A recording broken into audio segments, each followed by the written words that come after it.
Assalamualaikum, bertemu kembali dengan saya Ciptaning, pengasuh Majelis Dzikir dan Sholawat Sirul Asra Surabaya. Pada pertemuan kali ini adalah momen yang sangat spesial karena saya akan membagikan buku, satu paket, 2 buku dan sebanyak 2 paket. Akan saya bagikan kepada sahabat dan saudaraku yang komen di video ini, dan komennya adalah tentang bahasan atau mengusulkan sebuah bahasan yang akan saya bahas di video selanjutnya dan akan saya jadikan judul serta bahasan di video selanjutnya. Bagi 2 usulan yang saya jadikan judul video, maka dialah pemenangnya. Ya, ini buku Ma'rifatullah fi Sholah dan ini buku Quantum Kolbu, ya, tentang metamorfosis jiwa seseorang dari kesadaran insan menuju kesadaran Tuhan. Selanjutnya kita akan membahas tentang makrifat dan jenis-jenis makrifat. Untuk menjadi bahan perenungan bagi kita, apakah di dalam kita meniti jalan rohani itu sudah sesuai dengan apa yang dicontohkan oleh junjungan kita Nabi besar Muhammad Shallallahu Alaihi Wasallam, atau di dalam kita menyempurnakan rohani kita, atau di dalam belajar ilmu makrifat itu mengikuti iblis atau makrifatnya setan, agar diri kita mempunyai bahan penilaian untuk diri kita, bahan kajian untuk diri kita, sekaligus sebagai bahan perenungan untuk perjalanan rohani kita. Iblis merasa dirinya sebagai Allah karena di dalam dirinya ada sifat-sifat Allah, ada asma Allah, ada af'al Allah di dalam diri iblis, sehingga iblis merasa meyakini bahwa dirinya itu adalah Allah. Sehingga apabila seorang pejalan rohani, apabila dia bertemu Allah di dalam zikirnya, apabila dia ketemu sosok, ketemu cahaya, ketemu apapun di dalam zikirnya, di dalam riyadohnya, di dalam amaliyahnya, dan dia mengaku sebagai Allah, maka sesungguhnya yang ditemui itu adalah iblis, bukan Allah yang sebenar-benarnya Allah. Jadi banyak sekali mereka-mereka yang belajar tentang ilmu ma'rifat dan dia mengetahui tentang sifat-sifat Allah yang ada di dalam dirinya, tentang asma Allah, tentang perbuatan Allah yang ada di dalam dirinya. Namun dia menyatakan dirinya sebagai Allah, sehingga dia tidak melakukan sholat, tidak melakukan zakat, tidak melakukan ibadah sunnah maupun wajib yang dicontohkan oleh junjungan kita Nabi besar Muhammad Shallallahu Alaihi Wasallam. Kelakuannya, perbuatannya pun merasa benar sendiri, seringkali mengambil hak orang lain dengan cara tipu daya, namun dengan pembenaran-pembenaran yang menyatakan bahwa dirinya telah mengenal Allah, bahwa dirinya adalah Allah Subhanahu wa Ta'ala. Makrifat apabila menyatakan dirinya Allah dan mengajarkan seseorang untuk menyadarkan, untuk mempunyai kesadaran bahwa dirinya Allah, adalah makrifat yang bersumber dan berguru daripada iblis alaihi salam.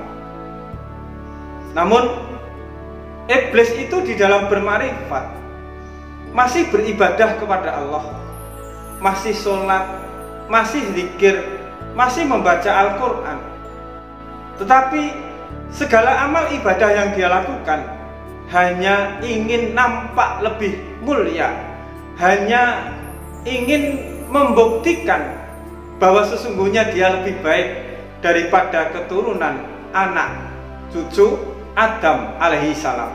Dia ingin membuktikan di hadapan Allah bahwa apa yang telah dia ucapkan waktu pertama kali Adam alaihi salam diciptakan, dia bersumpah bahwa dialah makhluk yang paling mulia, dialah makhluk yang paling benar, dialah makhluk yang lebih baik daripada Adam, dengan melakukan ibadah-ibadah yang tiada henti, dengan melakukan zikir-zikir yang tiada henti, dengan melakukan sholat sujud yang tiada henti.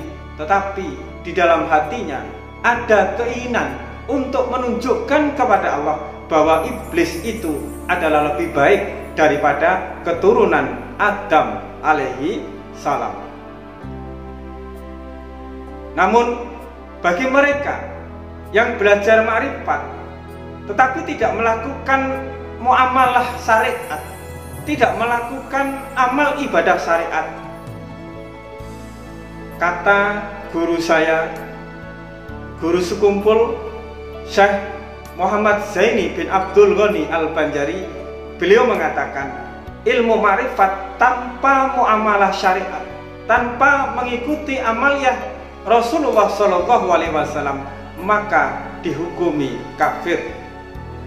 Orang-orang yang menyatakan telah sampai kepada Allah dan telah sampai kepada ilmu ma'rifat, bahkan menyatakan diri telah sampai kepada puncak ma'rifat, namun mereka kebanyakan tidak melakukan amaliyah sholat, puasa, zakat, zikir, dan lain sebagainya. Dia menyatakan dirinya telah sampai kepada Allah dan menyatakan dirinya Allah, sehingga tidak perlu melakukan ibadah-ibadah syariat.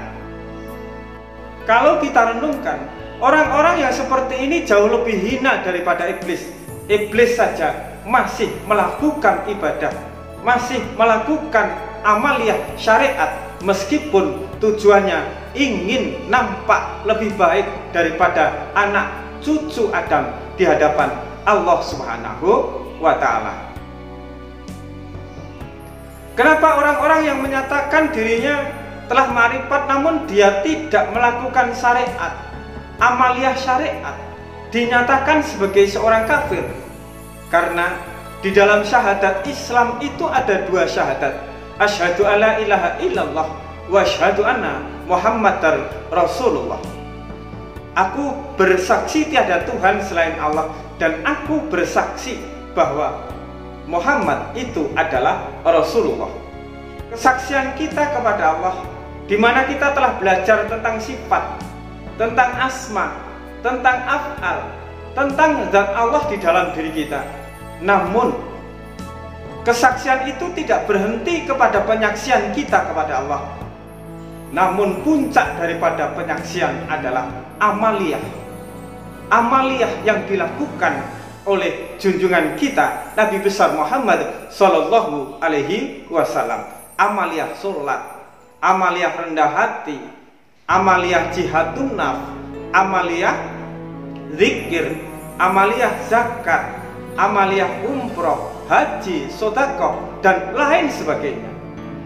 Amaliyah-amaliyah yang dilakukan oleh Rasulullah dan kita berusaha untuk melakukannya, mengimaninya,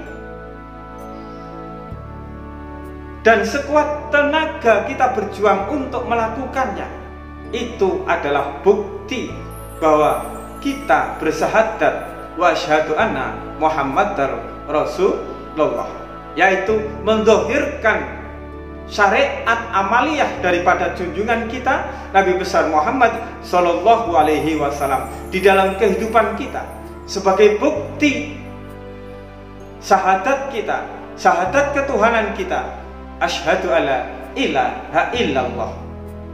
Jadi asyhadu alla ilaha illallah akan berdiri, akan menjadi sempurna apabila kita berdiri di dalam wa asyhadu anna Muhammadar Rasulullah, yaitu berdiri di dalam muamalah amaliyah dan akhlak daripada junjungan kita Nabi besar Muhammad Sallallahu Alaihi Wasallam. Jadi seberapa tinggi kita, seberapa tinggi ilmu kita, seberapa tinggi pemahaman kita tentang ketuhanan, tentang marifat, tidak akan pernah merubah diri kita dari insan kamil menuju dan menjadi Allah atau menjadi Tuhan. Maksudnya insan kamil di sini adalah terikat dengan amaliyah syariat, terikat dengan amaliyah Rasulullah Sallallahu Alaihi Wasallam. Namun semuanya bersumber daripada Allah Subhanahu wa Ta'ala. Kekuatan dari Allah, sifat dari Allah, nama dari Allah, zat dari Allah, kita gunakan untuk menegakkan syariat yang telah dicontohkan oleh junjungan kita Nabi besar Muhammad Sallallahu Alaihi Wasallam. Ingat, janganlah marifat kita, perjalanan rohani kita hanya mengantarkan, hanya membawa diri kita menuju kekafiran kita kepada junjungan kita Nabi besar Muhammad Sallallahu Alaihi Wasallam, sehingga kita tidak mampu, tidak mau, tidak berjuang untuk melahirkan muamalah syariat daripada junjungan kita Nabi besar Muhammad Sallallahu Alaihi Wasallam.